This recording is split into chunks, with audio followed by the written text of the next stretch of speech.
Good morning everyone and welcome back to my video. I hope তোমরা সবাই ভালো আছো, সুস্থ আছো, আর ঠাকুরের কৃপায় আমরাও মোটামুটি ভালো আছি। তো সকালবেলাও আজকে একটু তাড়াতাড়ি উঠে পড়েছি, কারণ ছেলেকে নিয়ে ডক্টরের কাছে যাব, কালকেই বলছিলাম। তাই জন্য তাড়াতাড়ি রান্নাবান্না সব কিছু কমপ্লিট করতে হবে। তারপরে দুটো টিউশনও রয়েছে, সেই দুটো টিউশন করিয়ে নিয়ে আমি তারপরে যাব ডক্টরের কাছে ছেলেকে নিয়ে। 5:15 টাইম, আর 1:30 থেকে টিউশনে একজন আসবে, তারপরে ওটা শেষ হলে আবার একটা টিউশন। তো মোটামুটি 5টার মধ্যে সব কিছু কমপ্লিট করে বেরাবো। তো ওখানে যেতে একটু দেরি হলে সমস্যা নেই, মানে যেরকম তুমি যাবে সেরকমই তোমার লাইনটা পড়বে, আগে গেলে আগে, পরে গেলে পরে। তো ওইদিকে আমি এখন একটা তরকারি করছি, যেটা উচ্ছে দিয়ে করি, চিংড়ি মাছ দিয়ে, উচ্ছে দিয়ে, কুমড়ো, বেগুন দিয়ে। তো কালো জিরে ফোড়ন দিয়ে তেলের মধ্যে পেঁয়াজগুলো ছেড়ে দিলাম। পেঁয়াজগুলো একটু হালকা ভাজা হয়ে গেলে তারপরে চিংড়িগুলো দিয়ে দেবো, বা বেশিক্ষণ না ভাজলেও চলে পেঁয়াজটা। চিংড়িগুলো কাঁচা পেঁয়াজের মধ্যে দিয়ে দিলেও একসাথেই দুটো ভাজা হয়ে যাবে। এইবার আর সমস্ত সবজি কাটার ভিডিওটাও শ্যুট করেছিলাম, বাট আজকে আমি ট্রাইপডে করছি। ক্যামেরাটা আমি ঠিকমতো সেট করতে পারিনি ফোনের, বা জানি না আমার ট্রাইপডটা হয়তো এরকমভাবেই কাজ করবে, তাই জন্যে আমি ট্রাইপডটা ঠিক করে সেট করতে পারিনি বলে ভিডিওটা ঠিকঠাক হয়নি, তাই সেগুলো আর দিতে পারলাম না। কষ্ট করে সব শ্যুটিং করলাম, কিন্তু কোনো কাজেই দিল না। তো এরপর ওই সবজিগুলো দিয়ে দিয়েছি। আর আজকে একটু সাদা বেগুন দিয়ে করছি। সাদা মানে দু রকমের বেগুন হয়, দেখবে, একটা হালকা সাদা সবুজের মধ্যে আর একটা হচ্ছে পার্পেলের মধ্যে। এই সাদা বেগুনটা দিয়ে আজকে করছি। তো এর মধ্যে আর কিছুই দিতে হবে না, বেশ কিছুক্ষণ এটা নাড়িয়ে চাড়িয়ে নেওয়ার পর তার মধ্যে কাঁচা লঙ্কা দিয়ে দিলাম, দুটো চেরা কাঁচা লঙ্কা, আর দিয়ে দেবো নুন, হলুদ। এই দিয়ে এবার ঢাকা দিয়ে এটাকে মজিয়ে নিলেই এই রান্নাটা কমপ্লিট হয়ে যায়। একদম সহজ, কিন্তু মোটামুটি খেতে বেশ ভালোই লাগে, আমাদের তো ভালো লাগে। তো এই তরকারিটা করে নেওয়ার পর আজকে করব পমফ্রেট মাছ, আর ওদিকে হবে মুসুরির ডাল, দেখো ভিজিয়ে রেখেছি পাশে ধুয়ে। এটা এদিকে ঢাকা দিয়ে দিলাম, আর এখন এটা রান্না হয়ে গেছে। দেখো এরকম ঠিক রান্না হবে এটা। আর এটাকে এবার নামিয়ে নিলাম। পমফ্রেট মাছ করছি, আর মুসুরির ডাল, আলু ভাজা। তো বাবি পমফ্রেট মাছ খায় না, তাই জন্য ডাল, আলু ভাজা এগুলো করছি। আর ছেলের জন্যও আলু ভাজা ডাল দিয়েও খেয়ে নেবে। আর মামনি আবার পরে বাবির জন্য ডিমের তরকারি করবে, মানে ডিমটাকে অমলেট করে যেটা করে সেটা, কারণ ওটা করার আমার সময় হবে না, অনেক কিছু আমার মানে অনেক কাজ তো থাকে, তাই জন্য। তো পমফ্রেট মাছগুলো এখানে ভাজতে দিয়ে দিলাম। এত ছিটে, সব মাছগুলোই এখন সব রকমের মাছই ছিটতে থাকে তেলের মধ্যে। আর এদিকে পেঁয়াজ, টমেটো, কাঁচা লঙ্কাটা ভেজে নিচ্ছি, এর মধ্যে সমস্ত গুঁড়ো মশলাগুলো দিয়ে কষিয়ে নিচ্ছি। এবার কষানো হয়ে গেলে খুব একটা বেশি ঝোল ঝোল করবো না, একটু মাখা মাখা। আর এদিকে আলু ভাজাও হয়ে এসছে, প্রায় চাপা দিয়ে দিলাম। আর রান্নাবান্না এখন প্রায় কমপ্লিট। তো চা নিয়ে একটু বসলাম, চাটা না খেলে তো চলে না ঠিক সকালবেলা। তো চা নিয়ে বসেছি এদিকে। আর ওই কাপটা নতুন বের করলাম, আমাদের ঘরে না প্রচুর কাপ ভাঙে, তাই মাঝে মাঝেই আমাকে নতুন নতুন কাপ বের করতে হয়। তো আর এই আজকের আমার ব্রেকফাস্ট আলু ভাজা, রুটি, আর একটা আমের টুকরো, এই দিয়ে ব্রেকফাস্টটা করে নেব। পড়িয়ে এলাম, আর বলেছিলাম কালকে ডক্টরের কাছে যাব ছেলেকে নিয়ে। 5:10 বাকি, ঘুমাচ্ছে এখনও। আমার টাইম হচ্ছে 5:15 অ্যাপয়েন্টমেন্টের টাইম।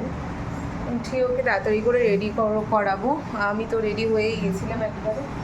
তো চলো ওকে রেডি করিয়ে নিয়ে আবার কথা বলছি। দুজনে রেডি হয়ে গেছি, এবার বেরাবো, আর দেরি করলে চলবে না, তাড়াতাড়ি বেরিয়ে পড়ি। কিরে, তুই কি এখানে বসবি? তুই বসতে পারবি? তো এখন আমরা পৌঁছে গেছি শ্যামবাজারে, ওখানে ওর অ্যাপয়েন্টমেন্টটা করিয়ে নিলাম, মানে ওখানে গিয়ে আবার টাকা জমা দিতে হয়। তো টাকাটা জমা দিয়ে এখন বেরিয়ে গেলাম, কারণ এখন অনেকক্ষণ সময় লাগবে ওর নাম্বার আসতে।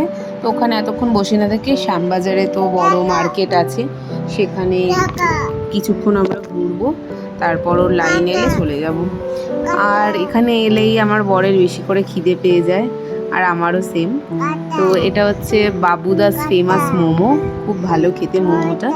আর আগের বার খেয়েছিলাম তার থেকে এইবারে টেস্টটা আরও বেশি ভালো লাগলো, টেস্টটা ইমপ্রুভ করেছে।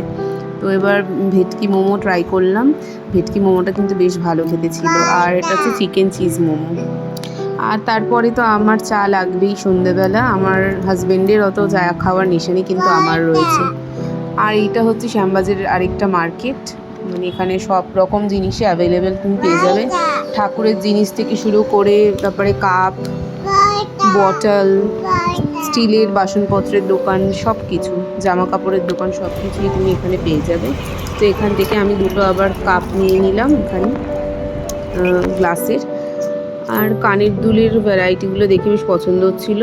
আর এখান থেকে ঠাকুরের জন্য মানে জগন্নাথ দেবের জন্য 3 ভাই বোনের জন্য 3টে মুকুট নিয়ে নিলাম। আর এখনও বসে বসে ওয়েট করছি, ডক্টর দেখানো হয়ে গেছে, ওষুধের জন্য ওয়েট করছিলাম। আর লাস্টে এখন আমরা বেরিয়ে গেছি, সব কিছু শেষ, দেখানো টেখানো, ওষুধ নেওয়া হয়ে গেছে। তো এই দোকানটা দিকে আমার হাজব্যান্ড নিল, তড়কা নিল, কিমা তড়কা, মাটন কিমা তড়কা। আর সামনেই হচ্ছে একটা লস্যির দোকান, আর এখানে খুব ভালো লস্যি পাওয়া যায়, ম্যাঙ্গো লস্যি। আমি তো গেলেই খাই, প্রতিবারই খাই। তো দেখো কিভাবে উনি বানাচ্ছে, তোমাদের কাছে সেটা শেয়ার করে দিলাম। সেইভাবে মানে দইটা কত অল্প দেয়, তা ওদের লস্যিটা এত ঘন হয় কেন জানি না, মানে আমের পাল্প ঠাল্প দিয়ে বানায়, তাই জন্য হয়তো বেশি ঘন হয়ে যায়। আর ড্রাই ফ্রুটসও দেওয়া থাকে, খুব ভালো টেস্টটা হয়। তো একটাই গ্লাস নিয়েছিলাম, কারণ ওর আবার সর্দি লেগেছিলো, তার মধ্যে যদি লস্যি খেলে খুব বেশি করে ঠান্ডাটা লেগে যায়, তাই ওকে আমি বারণ করলাম। তবুও আমারটার থেকে ভাগ বসিয়েছিল। তো বাড়িতেও এরকম লস্যি আমি বানিয়েছিলাম, সেটা একটু ডিফারেন্ট টেস্ট হয়েছিল। এটা একটু বেশি ভালো, কারণ ওরা হয়তো অন্যরকম কিছু দেয়, কী সমস্ত রং ঠঙও দেয়, তো সেগুলো তো আর আমরা বাড়িতে দিই না। তো লস্যি খেয়ে একেবারে আমরা আবার বাড়ির উদ্দেশ্যে বেরিয়ে পড়বো। অনেকটা রাত হয়ে গেছে, সেই 5টার সময় বেরালাম, 5টা 10-15 নাগাদ বেরিয়েছি। আর ফিরতে ফিরতে রাত 9টা বেজে গেছে, 9টা 10-15 এরকম বেজে গেছে। আর লস্যির ওপরে আবার একটুখানি দই দিয়ে দিল, দইয়ের যে শটটা থাকে সেটা 35 টাকা করে নেয়, তো দাম অনুযায়ী ঠিকঠাকই রয়েছে। আর আমার ছেলে পাশে থাকলে তো চাইবেই, তো ওকে লাস্টে গ্লাসটা দিয়ে দিয়েছিলাম, সেই গ্লাসটাই ও চেটে চেটে খাচ্ছিল। আর রাস্তায় আস্তে আস্তে প্রচুর জ্যাম ছিল, আর আমার ছেলে তো একবার সামনে যাচ্ছে, একবার পেছনে আসছে, এই করছে। গাড়ির লক খুলে দিয়েছে, কালকে দরজা খুলে দিয়েছে, মানে একটা বড় বিপদের হাত থেকে বেঁচেছি। বসে বসে টেনেই যাচ্ছে লকটা ধরে, চাইল্ড লক খুলে দিয়ে কীভাবে জানি না খুলে ফেললো গাড়ির দরজাটা। তো আমি বাড়িতে চলে এসেছি, ভাবলাম তোমাদের সাথে শেয়ার করে দিই কী কী জিনিস কিনেছি। এই দেখো জগন্নাথ দেবের মুকুটগুলো, 3জনের 3টে, কি সুন্দর সুন্দর রং, আর তেমনই সুন্দর মানে কাজটা। তো এই রকমগুলো আমাদের এখানে ফুলবাগানে পাওয়া যায় না, ফুলবাগানে তাই জন্য কিনে নিলাম ওখানে গেছি যখন। আর এই কানের দুলটা নিয়েছিলাম, মাত্র 30 টাকা নিয়েছে, বেশ সুন্দর।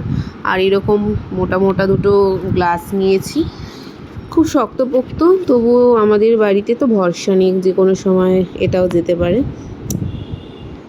আর নিয়েছিলাম 6টা গ্লাস, আর কাপগুলো নিয়েছে 50 টাকা করে। আমাদের এখানে এই কাপগুলো আরও বেশি দাম চায়। আর এই গ্লাসগুলো খুব সুন্দর, তো 90 টাকা প্রথমে বলছিল, দরদাম করে শেষে আমি 50 টাকা করিয়ে নিয়েছি, পার পিস 50 টাকা। আর তড়কাটা এখন দিয়ে দেবো, তড়কা রুটি দিয়ে দেবো, আমার হাজবেন্ডের জন্য বেড়ে দিচ্ছি। তড়কাটার ওপরে তেল কতটা ভেসে আছে দেখো, তো পুরো তেলটা আমি ফেলে দিয়েছিলাম ওপরের, বাট টেস্টটা ভালো ছিল। আমি না প্রথমে জানতাম না যে এটা মাটন কিমা ঘুগনি, তাই আমি একটু টেস্ট করে নিয়েছিলাম। ঘড়িতে বাজে 11টা 40, মানে প্রায় 12টা 12:15 বেজে গেছে। এই সব কাজকর্ম কমপ্লিট হলো, ডিনার করলাম। আর এনার চোখে দেখো এখনো ঘুম নেই, তো ওকে ঘুম পাড়াবো। আর সারাটা দিন আজকে অনেক ধকল গেল, মানে ওখানে ডাক্তার দেখানো মানে এটাই 5-6 ঘন্টা, মানে মিনিমাম 4 থেকে 5 ঘন্টা হাতে নিয়ে যেতে হবে। সেই জিনিসটা এতটাই বিরক্ত লাগে, যার জন্য আমি নিজের ওষুধ আনা বন্ধ করে দিয়েছি। ছেলের জন্য আবার সেই যেতেই হলো, বাট ওনার ওষুধ কিন্তু খুব ভালো কাজ করে, তাই এত ভিড়, তাই এত সময় লাগে সবার। তো চলো, আর রাতের বেলা বেশি কথা বলছি না, ভিডিওটা আমি এখানেই এন্ড করছি। তোমরা হ্যাঁ বাবাই বলেছে, তোমরা সবাই ভালো থেকো, সুস্থ থেকো, টাটা বাই বাই। তোমাদের সাথে দেখা হচ্ছে নেক্সট ব্লগে, বাই।